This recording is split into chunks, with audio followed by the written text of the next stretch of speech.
tugize amahirwe atangaje yo kongera guhurira kuri platform Umucyo w'Isabato kugira ngo tuganire ijambo ry'Imana.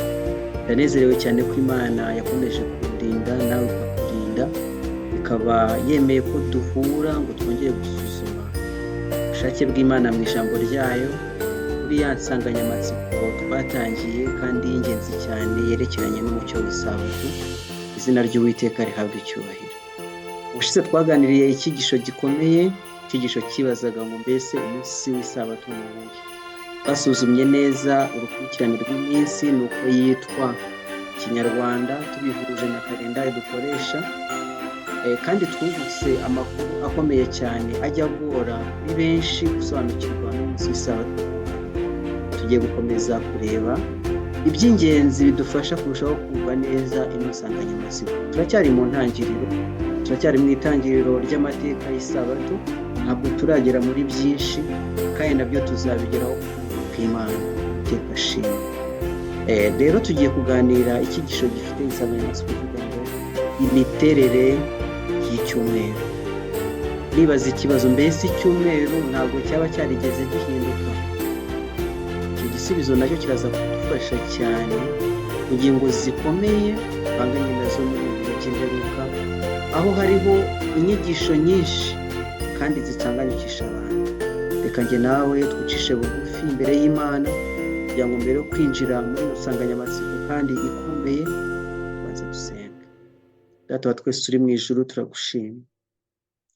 Tugushimiye kudukunda, tugushimiye kutwitaho, tugushimiye kandi ijambo ryawe wandikishije kugira ngo rituyobore kuri buri ntambwe yose dutera. Ngo nubane natwe, twigishe, udusobanurire, tugiye kwibaza ibyerekeranye n'icyumweru cy'iminsi 7. Uduhire mu izina ry'Umwami wacu Yesu Kristo. Amen. Mu byigisho byabanje twaganiriye irema, icyumweru cy'irema, aho Imana yakoze umurimo utangaje mu minsi 6, kuwa karindwi ikaruhuka. Ikintu gikomeye twabonye muri kiriya cyigisho cy'irema, twabonye yuko hari harimo ubugeni budasanzwe. Isi ngo yari idafite ishusho kandi yari iriho ubusa gusa, maze mu minsi 3 ya mbere Imana ikora umurimo wo gutandukanya ngo yasi idafite ishusho ibashe kubona ishusho, kandi mu minsi 3 ikurikiyeho yasi yari iriho ubusa gusa ibashe kuzuzwa ibyo tureba natwe turimo. Imana yakoze uwo murimo utangaje mu minsi 6, maze usoresha umunsi wa karindwi ari wo w'Isabato. Imana yahaye umugisha umunsi w'Isabato, iraweza kandi iraburuhuka, hinduka umupfundikizo cyangwa se umusozo w'igikorwa cy'Imana cyo kurema. Bityo umugabane w'igihe witwa icyumweru ubushyizweho. Naho ngaho tuvana icyumweru, kandi nuko twabibonye muri cya cyigisho cyatubwiraga iby'irema. Ariko se ikibazo nibaza nawe ushobora kwibaza kandi abantu benshi bibajije, mbese icyumweru ntabwo kigeze gihinduka? Igisubizo nanone kirahuranije rwose. Icyumweru ntabwo kigeze gihinduka, uko cyatangiye mu ngobyi ya Edeni Imana imaze kugishyiraho, na n'uyu munsi niko kiri. Uhereye mu cyumweru cy'irema, icyumweru cyakomeje kugira iminsi 7 nk'uko bikimeze na bugingo n'ubu. Ukuri gutangirana na Bibiliya ntabwo kwigeze kugibwaho impaka mu mateka ya muntu, kugeza ubwo twageze mu kinyejana cya 18, cya kinyejana cyiswe igihe cy'urumuri cyangwa se Enlightenment era, cyakurikiwe n'inyigisho y'indagurika, theory of evolution, ihakana bidasubirwaho umurimo w'Imana wo kurema. Igihe abatheorist b'iyi teori ya evolution bari batangiye umurimo wabo, batangiye guhakana Imana umuremyi, bavuga ko umuntu yavuye ku kantu gato akagenda yihinduriza. Ubwo nibwo abantu batangiye kugira gushidikanya ku byerekeranye n'icyumweru cy'iminsi 7. Ariko mbere yaho rwose ntabwo byari byarigeze bibaho. Amateka y'inyokomuntu yakomeje kugendera ku gihe cy'icyumweru cy'iminsi 7 ubutatezuka, ntabwo byigeze bihinduka rwose. Igitangaje ariko kandi giteye agahinda, giteye n'ubwoba, ni uko na bamwe mu bakristo ndetse bavuga yuko bizera Bibiliya bayobeye mu buyobe bwa evolution, maze kugira ngo bahuze n'ibyo bizera bisobanura ibyo kuremwa kwa muntu, basobanura yuko umunsi uvugwa mu itangiriro igice cya mbere atari umunsi tuzi w'amasaha 24, ahubwo ko ugizwe n'imyaka magana menshi. Abageze mu ishuri guhera mu wa gatandatu primaire twagiye twigishwa iby'ubwo burozi bwerekeranye n'ihindagurika, kandi bagiye batubwira yuko umuntu akomotse ku gasimba gato. Ibyo tubona ubu byagiye bibaho, habayeho ubwihindagurize bwasabye imyaka n'imyaka. Igihe bagiye kukubwira igiti cyavuka bakuvuga ko kimaze imyaka amamiliyoni menshi cyane, ariko ibyo ntabwo ari ukuri kw'ijambo ry'Imana. Kuri kwa Bibiliya igihe dusuzumye ibyanditswe byera, dusanga iyi si yacu imaze imyaka isaga 6,000 gusa, ntabwo ari imyaka amamiliyoni n'amamiliyoni. Ariko abakristo benshi nabo bagerageje guhuza icyo Bibiliya yigisha n'icyo abapagani bazanye, ibyo by'ihindagurika bahakana ubushobozi bw'Imana bwo kurema, bise ihindagurika nyine. Ntabwo rero bishidikanya ubushobozi bw'Imana gusa, ahubwo binashidikanya cyangwa se bigasibanganya akamaro k'umunsi wa karindwi ariwo w'isabato. Ko twamaze kubona ko Imana yaremye byose mu minsi 6, kuwa karindwi ikaruhuka, kandi ikawushyiraho kugira ngo ube urwibutso rw'uko ari Imana umuremyi. Ongera usome mu Kuva igice cya 20 umurongo wa 11 ndabikubwira neza. Hakubwira ngo wibuke kweza umunsi w'isabato, iminsi 6 ujye ukora, ariko kuwa karindwi ujye uruhuka, kuko Uwiteka Imana yawe yakoze umurimo wo kurema mu minsi 6, kuwa karindwi ikaruhuka. Nicyo cyatumye itegeka iri tegeko ngo hajye habaho isabato, abantu bazirikane yuko ari Imana umuremyi. Nyamara ijambo ry'Imana ritwemeza ko Imana yacu ishobora byose. Ntabwo ibintu byabayeho mu myaka ibihumbi n'ibihumbi, ahubwo ijambo ry'Imana muri Zaburi ya 33 umurongo wa 9 hatubwira amakuru akomeye, atubwira ngo kuko yavuze bikaba, yategetse bigakomera. Kandi igitabo cyayo igice cya 34 umurongo wa 14 kugeza wa 15 naho tusubiramo aya makuru. Yaravuze ngo yakwitegereza abantu, ikisubiranira umwuka no guhumeka byayo, ibyaremwe byose byapfira rimwe, umuntu nawe agasubira mu mukungugu. Kuko Imana ifite ubushobozi bw'indengakane. Yaravuze biraba, itegetse birakomera. Ijambo ryayo niyo yaremesheje isi, twarabibonye mu cyumweru cyo kurema. Imana yaravugaga ite habeho iki, maze kikabaho. Nuko byagenze. Rero ubwenge bwa muntu kugira aho bugarukira, ukaba ndetse bwaranaheneberejwe n'icyaha, ntabwo tubasha kurondora umurimo w'Imana wo kurema, keretse kubyizera gusa. Kandi bihamya birahari. Nuko bya bindi bita ihindagurika, bya bindi byagiye bagaragaza ko byagiye bigera kuri evolution nziza, umuntu akomotse ku tunyorogoto akagenda aba umuntu mugari, ntabwo ariko bimeze. Ahubwo iyo turebye uko amateka agenda ajya mbere, tubona umuntu agenda asubira inyuma kugira ngo ajye mbere. Umuntu wari indahangarwa, umuntu wari ufite ubuzima buzira umuze, wari ufite imbaraga nyinshi cyane, wari ugiraga metero zirenga 3, uyu munsi tugenda tugabanuka, ku buryo ibya evolution bihinyuzwa rwose nuko bigaragara. Ntabwo umuntu ari kujya mbere nk'uko evolution yabivuze, ahubwo agenda asubira inyuma kubera yuko icyaha kimusajisha. Byatangiye ari byiza cyane, kuko ijambo ry'Imana ryatubwiye mu itangira igice cya mbere igihe twarebaga kurema, ariko ubu bigenda biba bibi ni ruto kubera yuko icyaha cyabyangije nyine. Ariko nubwo bimeze bityo, urufatiro rw'Imana yahanze ruracyahagaze. Haleluya. Uyu munsi ndi kukuganiriza ku icyumweru cy'iminsi 7. Ndagira ngo nkubwire yuko nubwo abantu bagerageje kubipfobya, bakavuga yuko icyumweru kivugwa mu itangiriro atari cyo cyumweru tuzi, ariko icyo cyumweru kiracyafite iminsi 7 nk'uko byahoze. Ni ibintu byakomeje kurindwa n'Imana mu buryo budasanzwe. Ndagira ngo nkubwire amagambo umugabo umwe witwa Pierre Simon Laplace, impuguke mu mibare ndetse n'ikirere, yavuze amagambo akomeye. Aravuga ngo icyumweru kuva kera kose, aho gikura inkomoko y'imizi yacyo, kizenguruka kidategwa mu mibereho n'amateka y'ibinyejana byose, kikivanga muri za kalendari zikurikiranye z'amoko atandukanye. Bigaragara cyane yuko usanga icyumweru ari kimwe ku isi hose, haba ku byerekeye isano y'uko iminsi yitwa, bigenwe mu buryo bwa kera bw'ubumenyi bw'ikirere, haba hakurikijwe ikigereranyo cy'iminsi ku gihe kimwe cy'ahantu hatari hamwe. amagambo yakurikijeho arakomeye cyane, nayaciyeho umurongo ngo uyiteho. Yaravuze ngo ahari icyumweru cyaba ari cyo rwibutso rwubatse rumaze igihe kuruta ibindi kandi rutagira amakemwa mu mateka y'ubumenyi bw'abantu. Icyumweru cyakomeje kuba cya kindi, ntabwo cyigeze gihinduka rwose. Nyamara hari igihe habayeho imishinga itandukanye yo kugira ngo ihindagure za kalendari. Imishinga myinshi mu mahuriro mpuzamahanga yagiye akorwa mu kugorora kalendari, nyamara mu byakozwe byose ndagira ngo nkumare impungenge ko nta kantu na gato kigeze gakorwa kajyanye no guhindura uko iminsi indwi y'icyumweru ikurikirana. Ni ibintu by'igitangaza cyane. Imana yakomeje kurinda iki gihe cyitwa icyumweru mu buryo budasanzwe, kandi nibyo koko niyo yagishyizeho. Kimwe mu mpinduka zabayeho mu kinyejana cya 16 ni impinduka ikomeye yabayeho kurusha izindi, yakozwe n'umutaliyani witwa Luigi Lelio Girardi afatanije n'umunyamibare w'umudage Christopher Sclavius mu kinyejana cya 16. Iri hindagurika ryibanze mu gukuraho iminsi 10 ku kwezi kwa 10 k'umwaka wa 1582, kandi byembezwa hakurikijwe inyandiko ya gishumba yiswe Inter Gravissimus ya Papa Gregoire wa 13. Uyu yayoboye mu cya 502 kugeza mu cya 585.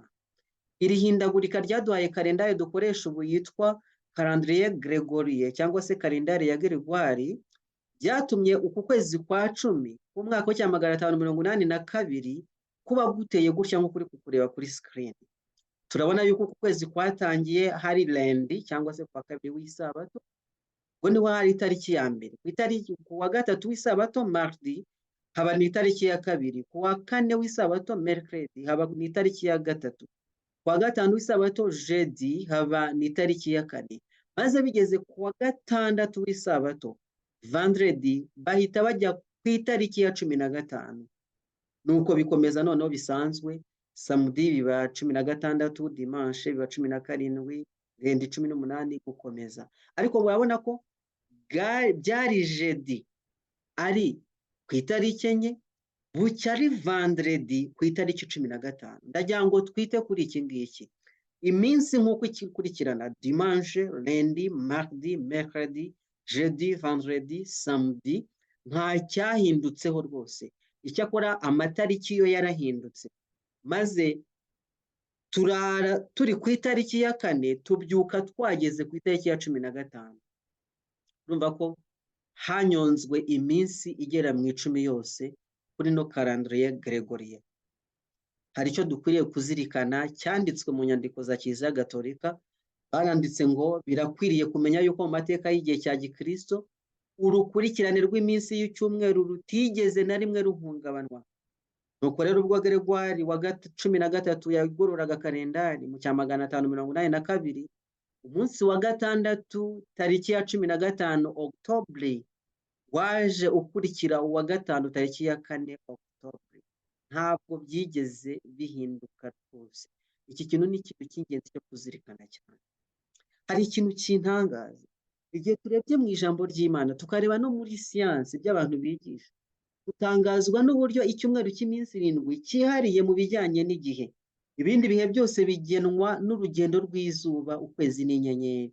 Tuditamininga igihe dushingiye ku kwezi, ku zuba ndetse no ku nyenyeri n'ibihe bigenda n'inzira bizengurukamo. Ariko icyumweru cy'iminsi 7 cyo ntaho gishingiye, kandi koko twarabibwiwe ku munsi wa kane wo kurema, muri cya cyumweru kirema, munsi wa kane Imana iravuga iti mu isanzure ry'ijuru habeho ibiva bitandukanye amanywa n'ijoro. Icyo ni icya mbere. Icya kabiri, bibereho kuba ibimenyetso no kwerekana ibihe n'iminsi n'imyaka. Bibereho kuvira mu isanzure ry'ijuru kugira ngo bivire isi. Buriya izuba, ukwezi n'inyenyeri bibereho kuba ibimenyetso kwerekana ibihe n'iminsi n'imyaka. Abageographe n'abastronaute barabisobanukiwe cyane uku kuri. Reka duse nk'ababireba. Umunsi tuzi yuko ugabanijemo ibice bibiri, amanywa n'ijoro. Kandi amanywa ashingiye kuki? Ashingiye kuko izuba riva, ijoro kandi naryo rimurikirwa n'ukwezi n'inyenyeri. Siyanse iravuga ngo umunsi ugenwa hakurikijwe kimwe inyenyeri cyangwa se hagakurikizwa izuba. Igihe dukurikije inyenyeri rero bibyara icyo bita sidereal day, ni igihe kiri hagati y'urugendo rw'inyenyeri. Icyo gihe kigenwa gute rero? Batubwiye yuko kimara amasaha 23, iminota 54 n'amasegonda 4 n'ibice 10. Icyo cyitwa solar time. Ni igihe twakurikije noneho izuba. Uri kubireba hano kuri screen yawe. Biratangaje.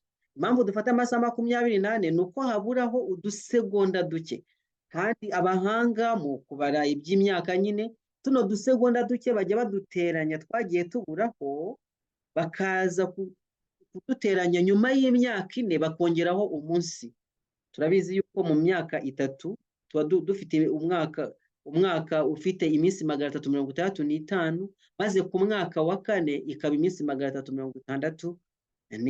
Bikomoka kuri iyi minota itarigeze muri 4 iba ibura, kugira ngo amasaha 24 abe yuzuye buri munsi. Iki ni igihe cy'umunsi. Igihe cy'ukwezi sako bigenda gute? Ukwezi kuditaminingwa n'urugendo rw'ukwezi nyine kuzenguruka isi. Ibi nabyo biratangaje cyane, kandi tubona yuko uru rugendo rugenda iminsi 29 n'ibice 53059.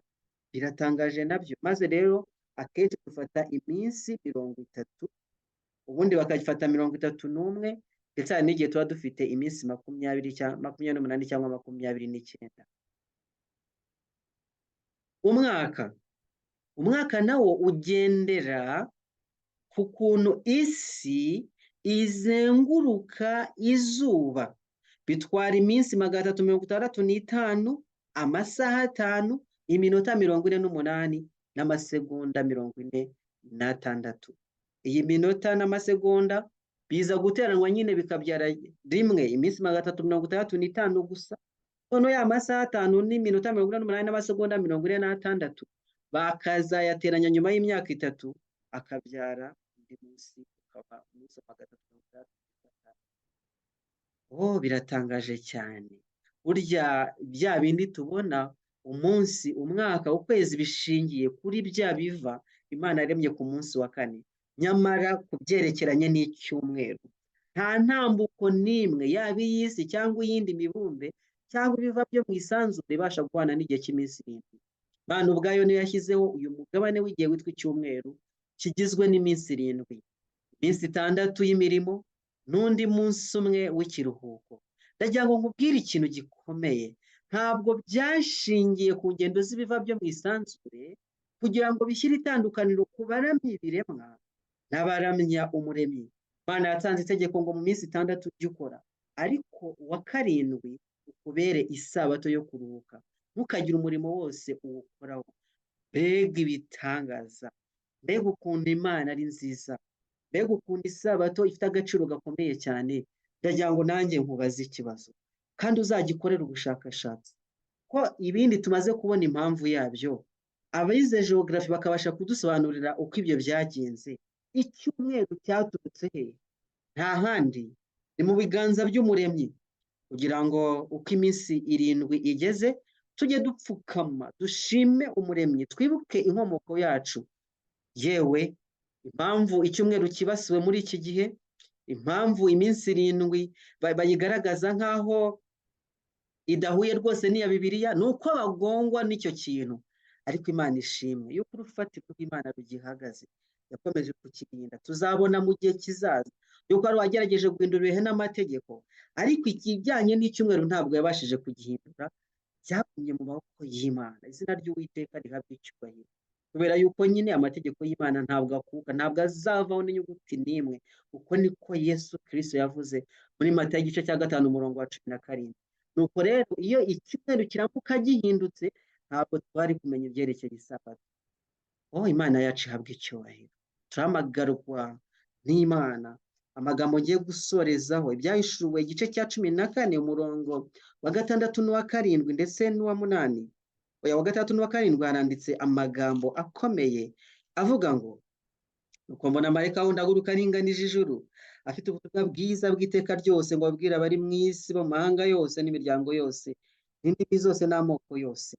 Avuga ijwi rirenga ati, nimwubahe Imana muyihimbaze, igihe cyo gucira abantu urubanza gisohore, muramye iyaremye ijuru n'isi n'inyanja n'amasoko.